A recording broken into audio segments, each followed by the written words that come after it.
Did Ronnie Stanley reveal the Ravens' top secret play? We talk about that and so much more coming up next here on Locked On Ravens.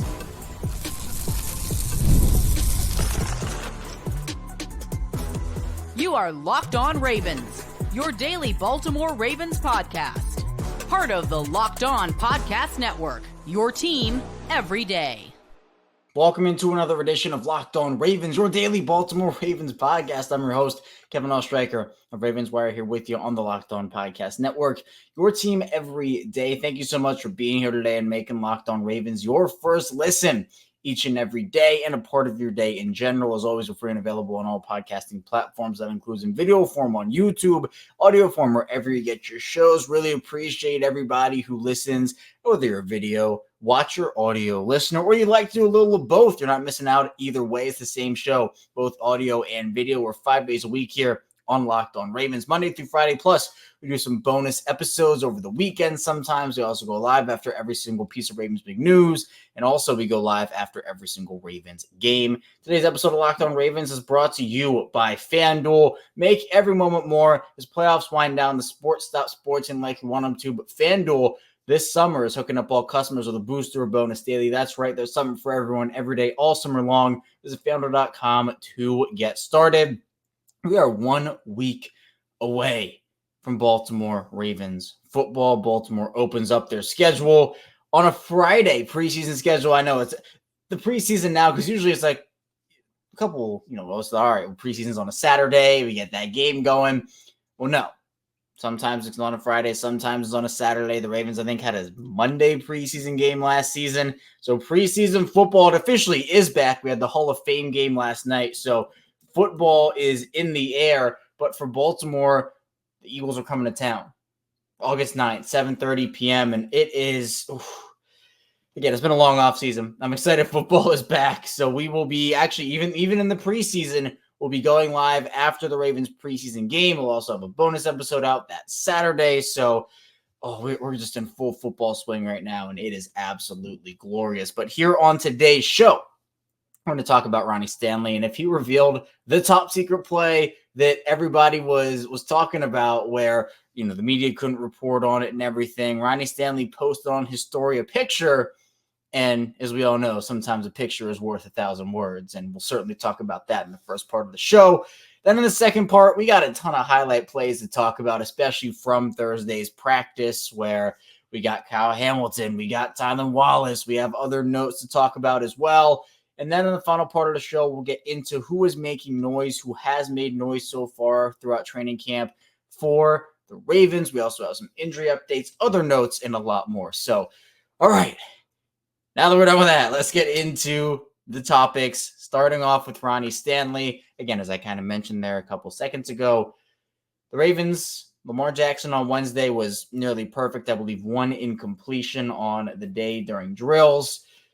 But on the last play of practice, and a bunch of media reported this, is based off of the rules, sometimes there aren't plays you can report on, right? Sometimes you can't get into details on plays because the Ravens want to maintain a competitive advantage. Every team does it differently. The Ravens do it one way. The Bengals do it another. The Chiefs do it another, right? It's every team has different guidelines for what they do want out there and what they don't want out there. And for the Ravens, they've always definitely erred on the side of caution when it comes to, all these highlight plays and stuff and filming at practice. It's very apparent that they don't want things out there on whether it's film or social media or whatnot.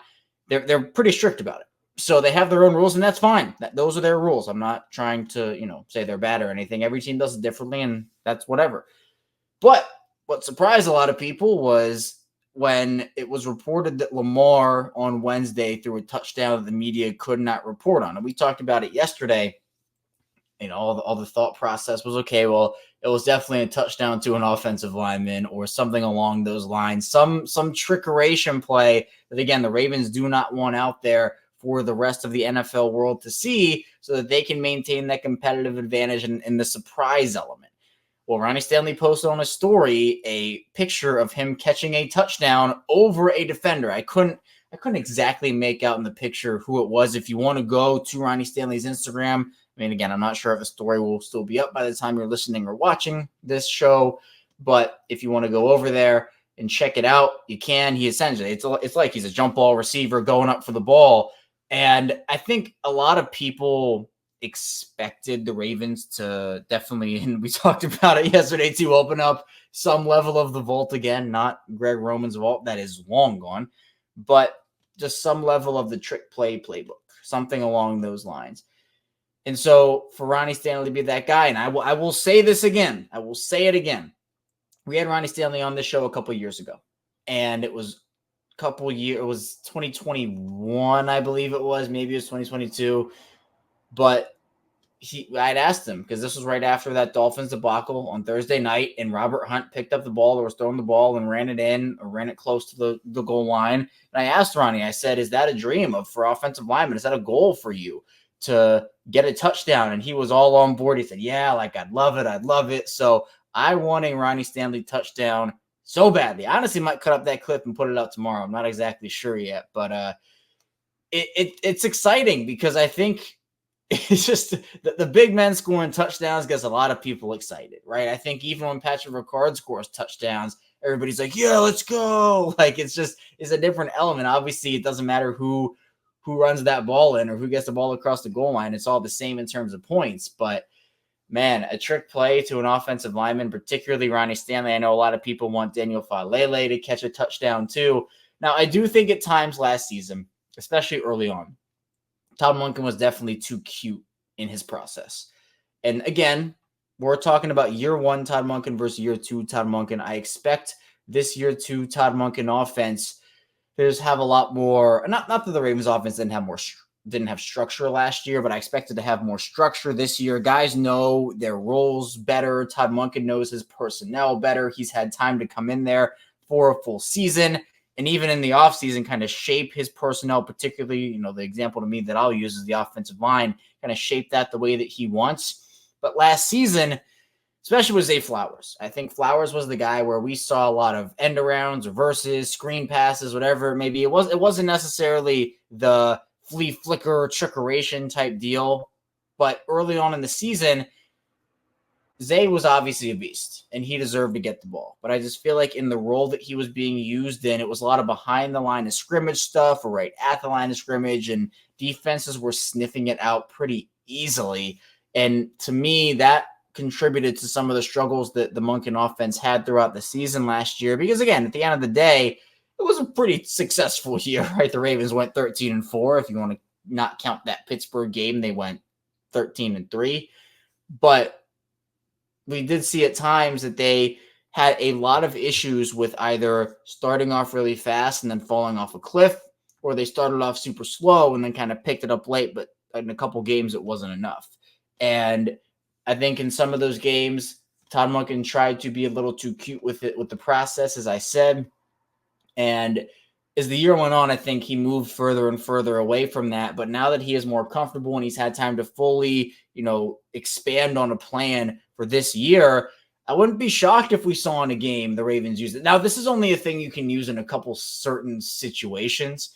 So it's not like, you're going out there and you're throwing 3 passes to an offensive lineman at the goal line every single game, right? This is maybe a once or twice thing for the entire season. Maybe you get it once in the playoffs, but it's exciting to even think about, right? Because I think a lot of people they're in the anticipation mode right now for Todd Monken's year 2 offense. How is it going to look, especially with Derrick Henry in there? Talk about trickeration, and I said this yesterday too, and I definitely kind of just block it out, but Derrick Henry taking the wild card snap and throwing the touchdown over the pile in that 2019-2020 divisional game.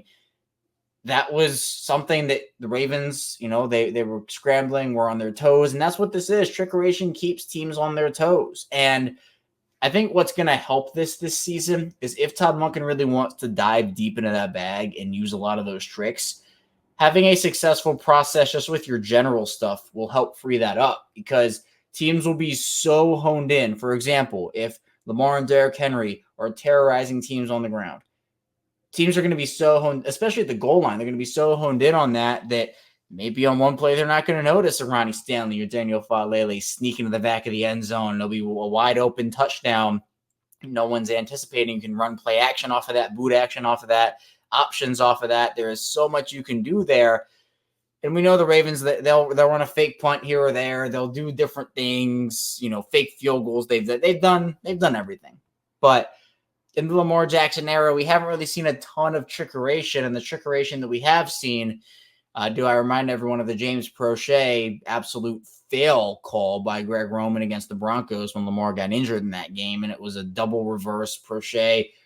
Look, he double tapped that ball. He said, "I'm throwing this thing," and it was an interception in triple coverage right to Justin Simmons, and it was not a fun time. So hopefully better process this time around with the trick plays if it happens again. I don't want to come off as I'm saying the Ravens are going to run a trick play every week. That's not how this works. But I do think, everybody's seeing the picture of Ronnie Stanley going up like a receiver for a pass. Everyone is, again, I think, first of all, the response was, why is he doing that? He's going to get injured again, which, again, he's feeling good, he said. But the other part was, how are they going to use this type of deal? Because it was Stanley who posted it on his Instagram story. He looked good. He looked good doing it. Obviously, it's different in a game setting, but if the defense is creeping guys up towards the line at the goal line, Ronnie Stanley sneaks past them. Of course, there probably won't be anybody there defending him. So a funny little tidbit from last night in terms of, Stanley revealing the top secret play that no one could report on. Well, here it is, maybe is what it was. So pretty funny. But coming up with the second part of the show, we'll talk about highlight plays galore from Thursday's practice. We had Tylan Wallace making a play, Kyle Hamilton, a lot more still to come here on Locked On Ravens. First of the show is brought to you by eBay Motors. Passion, drive, and patience to Formula F winning championships is also what keeps your ride or die alive.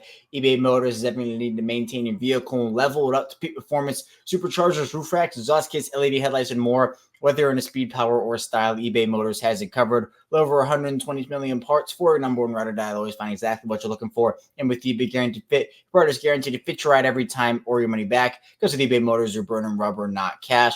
All the parts you need are the prices you want. It's easy to make your car the MVP and bring home huge wins. Keep ride or die alive at ebaymotors.com. Eligible items, all the exclusions apply. eBay Guaranteed Fit only available to U.S. customers.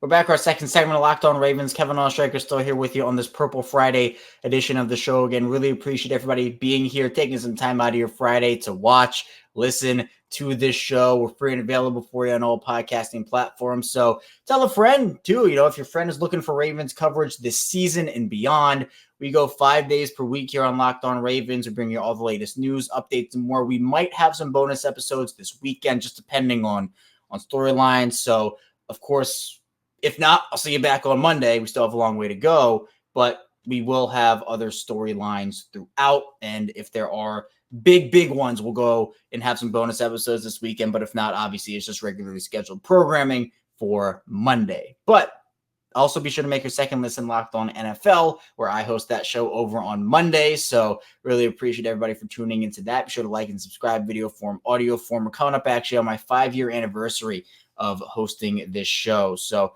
really exciting stuff. And again, it's been an incredible journey here on Locked On Ravens. Now, let's talk about some of the highlight plays that we saw from training camp on Thursday. And look, there were a couple of them. The Ravens posted 2 of them on their socials. And the first one was a Kyle Hamilton interception that was literally nothing short of incredible. I mean, it was a ball that Mark Andrews probably should have had.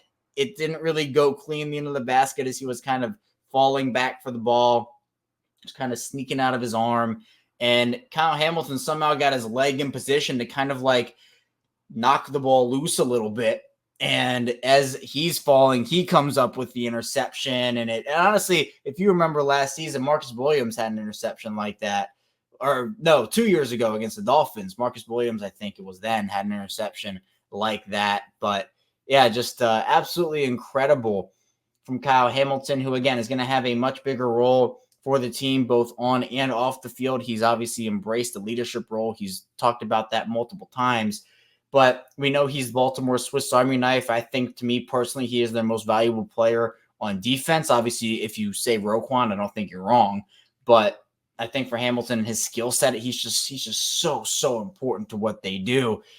And he's someone that, again, can play everywhere up at the line of scrimmage. You can play on the back end, but he is still he talked about it, honing his game, refining his game, and he still has a ways to go to get better, which to me is just, if you're an opponent of the Ravens, you're just so scared about that. I don't want to know what Kyle Hamilton is going to be. Now, I do, right? Because we're here talking about the Ravens. But for opponents, I'm thinking, maybe not. So that's one thing to keep an eye out for. But Hamilton, a spectacular play. And then the other spectacular play the Ravens posted was Tylan Wallace, who, again, we know there's kind of a battle for that 6th wide receiver spot between Wallace, a couple undrafted guys, Malik Cunningham. But Wallace made an incredible play in between 2 defenders, Jalen Armour-Davis and Marcus Williams. Went up for the ball, absorbed contact. Both guys fell down, and Tylan Wallace is running into the end zone, and it's a walk-in touchdown. Wallace is someone who hasn't necessarily had a ton of opportunities. He was a 4th-round pick in 2021, and whether it be injuries or just, depth chart squeezes and you couldn't get on the field, it hasn't been the career start that I think Wallace was looking for, the Ravens were looking for. But I think, to me, he has a shot to make this team and be the number 5. To me, Deontay Hardy is more of the, kickoff return special teams type guy who is still going to have some level of a role. But I think Tylan Wallace, if he can perform well, does have a shot to play a role for them. Now, the thing, though, is they do have those other players I was talking about competing for spots. Dayton Wade has been really impressive, and obviously Cunningham has had his moments too, transitioning over from quarterback to receiver. So things to keep an eye out for. But again, that does not take away from the absolute spectacular play that Tylan Wallace had here. Now, it was a pretty brutal day heat-wise in Baltimore, and honestly just all around the area. John Harbaugh called it hot and crisp. It was a hot and crisp practice. I think, you got to cut those things a little short when it's like that. And it certainly did, because, again, with the heat, you don't want to mess with anything like that. Was one of their more physical practices. And again, Ryan Minker does a great job kind of summarizing these up at BaltimoreRavens.com. Go check out his work and his practice notes. But Derrick Henry apparently went full monster mode, or at least as close to it as possible, according to Ryan here. Ryan says on 2 separate occasions, Marlon Humphrey, Arthur Millette had their arms wrapped around Henry's waist, and they were holding on for dear life, apparently, to Derrick Henry. So, that's just who Derrick Henry is. He's a monster, physical beast, and defenses are going to have to live with that, plus having the option of having Lamar take that ball too, which is that yin-yang combination I was talking about. And Ryan also saying that they got Ronnie Stanley and Andrew Voorhees out in space blocking and Derrick Henry running downhill. That's what they want, right? They want Derrick Henry. Ryan ended up calling it more like a steam engine rolling downhill. That's exactly what you want out of Derrick Henry. And Marlon Humphrey even took to Twitter to say that he took a ride today from the King and said he's happy on the Ravens side. So it's a good thing that Marlon now doesn't have to face Derrick Henry. 2 of those guys, again, Marlon and Derrick, were teammates at Alabama. Now, other than that, there were other plays from training camp on Thursday. And again, it's just other guys stepping up, right? It's not just the same names over and over and over again. Well, that doesn't mean those names aren't performing every day. You're hearing different things about different players. For example, Malik Harrison on Thursday had a leaping interception, a pass by Josh Johnson during 11-on-11 work, and he also came up the middle for a would-be sack later in practice, and John Harbaugh ended up calling Malik Harrison a very valuable player because of his versatility. And obviously for Harrison, he can play both inside linebacker, but the Ravens also trained him over at Sam, so he can play on the outside as well. And we know the Ravens love their positional versatility. Also, Roger Rosengarten, someone who I think, if you've been listening to this show, if you're an everydayer, we've talked about this really ever since Rosengarten was drafted.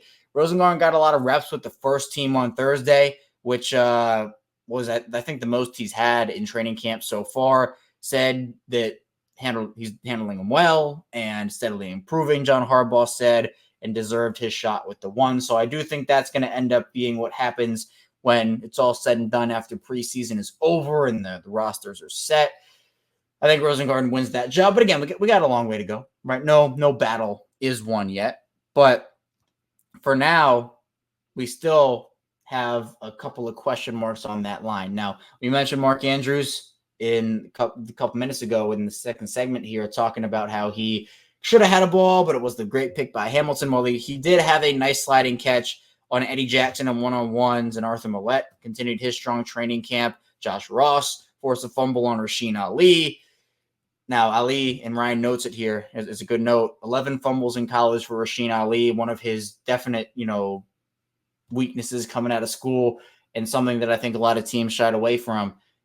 He's not going to play if he can't hold on to the ball. We know John Harbaugh's doghouse is real, and it is so hard to get out of, right? Remember, we can go back and back and back to name after name after name in that doghouse, but recent running back example is Tyson Williams, right? Where at all the guy that everybody thought had a ton of promise, but then there were effort issues and, ball security issues, and he got in that John Harbaugh doghouse, and he never really got out of it. Trenton Simpson continued to shine with the pads on, that physicality. He stopped Justice Hill on a check down pass and also made a tackle on Hill in the open field as well. Lamar Jackson, Rashad Bateman, they were able to get together in practice. I know it's been kind of a Lamar's out, Bateman's out, Lamar's out, Bateman's out type deal. There is still definitely stuff that needs work there, though. It has not been great in terms of the connection so far, apparently. The deep ball connection still needs work, according to Ryan here, where Lamar threw a bit too deep with Armour Davis close in pursuit, and then there was miscommunication between the two, and the pass fell well short of Bateman, and there wasn't a catchable pass for Aguilar on that play coming across the middle, so it kind of landed in no man's land. Sanusi Kane also got an interception. Sanusi Kane, and we'll talk about this in the final part of the show, it actually makes a great transition over, is one of the guys who is making noise at training camp, one of these underrated, unheralded players. So coming to the final part of the show, we'll talk about who continues to make noise at camp, who's making an impact, who is raising their stock states. We've got a lot to get to here on the show. First, the show is brought to you by FanDuel. I love sports. I love them so much. I never want them to stop. But as the playoffs wind down, we get fewer games, and the sports aren't sportsing like I want them to. But FanDuel lets me keep the sports going whenever I want. All I have to do is open the app and dream up bets anytime I'm in the mood. And this summer, FanDuel's hooking up all customers with a booster bonus daily. That's right. There's something for everyone every day all summer long. So in the MLB, Gunnar Henderson, obviously in the MVP conversation. If you want to get those odds, go over to FanDuel. Or for the Ravens, obviously they open up against the Chiefs in week 1, kicking off the NFL season. And they open up as 2.5-point underdogs over on FanDuel. So if you want to get in on that line, you can go over to FanDuel as well. Head over to FanDuel.com and start making the most out of your summer. FanDuel, official sports betting partner of Major League Baseball. We're back, our final segment of Locked On Ravens here on Friday. Kevin Oestreicher still here with you, 1 week away from Ravens football. It's been such a long offseason, especially with how last year ended. I know, obviously, a lot of people, if you're watching or listening with me here, I'm sure you feel how I feel. And just like it just felt so slow, where no one wants to remember what happened against the Chiefs, and rightfully so. I don't either. But it's been so long leading up to this point. Obviously, we're not to the regular season yet. That's a whole different thing. But just to have Ravens football back in a week, we made it. Like, we are so close, and it's huge. So, again, keep it locked on here on Locked On Ravens to be able to get a live post-game reaction from that. We'll do stock up, stock down from the game. And, of course, we're going to have a jam-packed week for you with a ton of great guests over the next week leading up to the game. But we got a lot to still talk about on this edition of the show, where we're going to be diving now into who's making noise. And again, we talked about it at the end of that second segment with guys like Sanusi Kane, who is a 7th rounder out of Purdue. A lot of people were talking about him as like, oh, okay, who is this guy? What's he going to bring to the table? But this even goes back to like OTAs and minicamp, where he was making plays there too. And to me, I think Baltimore secondary is so deep. It has so many talented players on it. I think everybody automatically goes, and rightfully so, to Kyle Hamilton and Marcus Williams and Marlon Humphrey, Brandon Stevens, Nate Wiggins. But it's not just the stars or the top of the depth chart type players there. It's also the unheralded guys, right? Now, Kane is a player that I do think, he's not going to get a ton of time this season, especially because all these different guys are going to get time. Like, they signed Darrell Worley back. They have Eddie Jackson. If they didn't sign those guys, yes, obviously Kane would have been a prime candidate to get snaps. But at this point, I probably view him more as a special teams, maybe even game day inactive type player. But that doesn't mean he can't gain momentum here. So for a guy like a Josh Ross, for example, who we've heard in bits and pieces, right? Not as much as Sanusi Kane, but in bits and pieces, they have Roquan Smith. They have Trenton Simpson. They have Malik Harrison, et cetera, et cetera. But to get that momentum is a really, really key thing, especially if you can carry that into the preseason. It can earn you a roster spot. That can earn you snaps. Maybe you start off on special teams. That's where a lot of young guys do start off, especially the undrafteds and others like that. But it can parlay into something bigger. And so you hear all of this. Guys are competing for roster spots, and that's going to be really big. Another guy who's making some noise, and obviously his father couldn't be here today to talk with me about the Ravens and Kadri Ismail. He had something pop up. So, again, no worries for Q. But Kadir Ismail, who officially is listed as a tight end on the Ravens roster now, he's someone who we've heard a lot about recently. And Dayton Wade in that category as well. These undrafted pass catchers, we're hearing those names continue to pop up as guys who are impressing. We've heard Malik Cunningham's name a bunch. Andrew Voorhees is a guy who I think everybody understood that he was probably going to win that left guard job, and he is currently the front runner, and it's not really close. But we've continued to hear his name throughout this process. Adafe Owe is someone who, we're expecting to have a huge year. So there are levels to it, right? A lot of guys are making noise. We're hearing a lot of players' names. Obviously, Isaiah Likely is a guy that we hear pretty much every single day. Mark Andrews, we hear every single day. Lamar and all these guys. But it goes beyond that, where it's not just the stars, not just the high-level players. You get down to the nitty-gritty of the depth chart, and you're starting to see why the Ravens are competitive year in and year out. Because they understand that there's always going to be this path for the present and the path for the future. And they do a good job of hitting on their draft picks. Again, and we talked about this in the Lamar Jackson era with his big contract and with all these teams, all these quarterbacks with big contracts, you're going to have to be able to hit on your later round draft picks, hit on your veteran minimum type signings, and that's what it's going to look like. But yeah, it's a process. The Ravens are trying to compete this year. They can win a Super Bowl this year, but they've also been competing for a really long time, and that is a product of their draft strategy, of their free agent strategy, and it's worked out well for them. The guy I think we've actually heard a pretty decent amount about is Devin Leary. I wasn't expecting to hear a ton about Devin Leary, but it feels like just based off of everything, and, we talked to Nikhil Mehta, who's been out there for us Street Report, Josh Johnson has not had a good training camp. We hear him throwing a lot of interceptions and, not putting the ball in the right spots. It feels like Josh Johnson, based off of the reports, is not having a great training camp. Feels like Devin Leary honestly might be outperforming him. And is that concerning? I mean, a little, but we can be honest with each other here. If Lamar goes down, the Ravens season is pretty far in the gutter at that point. They obviously would still have a shot with Josh Johnson, but Lamar is the heart and soul of the team. So, I'm not counting him out without Lamar, but we know that he's the guy that, makes the gears turn.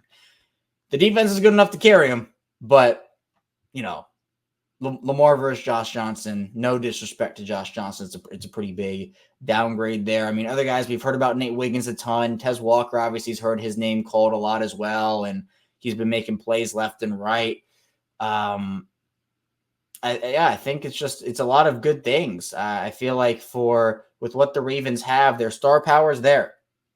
I'm not questioning their star power. It's about how they can fill in within the margins of losing guys like Patrick Queen, Jadeveon Clowney, Geno Stone, Kevin Zeitler, etc. How many young guys can step up for vets? Because in reality, not everybody's going to step up, but they're not going to have no one step up. So it's going to be a balance of is it 40% of the guys? Is it 65%? Is it 90%? What does that look like for them? Because right now, it is that youth movement. They lost a lot of, mid-tier vet pieces or mid-tier experienced players, and they're trying to fill in those gaps with younger guys. And that's kind of what the Ravens have to do at this stage and their contract situation, their salary cap sheet and whatnot. But that's what it comes down to me. So to hear a lot of these guys performing well, obviously not everybody has, but to hear a lot of these names has been very encouraging for what the Ravens can do in 2024. That's all I have for you today, though, on Locked On Ravens. Again, really appreciate everybody for tuning in today. We might have a couple of bonus episodes tomorrow and Sunday. We're figuring it out. If there aren't enough storylines to talk about, we won't do a show until Monday. But if there are, we'll be back either on Saturday, tomorrow, or on Sunday. So be sure to stay tuned. Again, not exactly sure what the schedule is, but I know for a fact we will be back here on Monday. So be sure to stay tuned. If I see you back here tomorrow or Sunday, I'll see you then. If I see you on Monday, I'll see you on Monday. Be sure to like and subscribe, follow along, audio form, video form. Really appreciate all the support again. And I'll see you right back here soon on Locked On Ravens.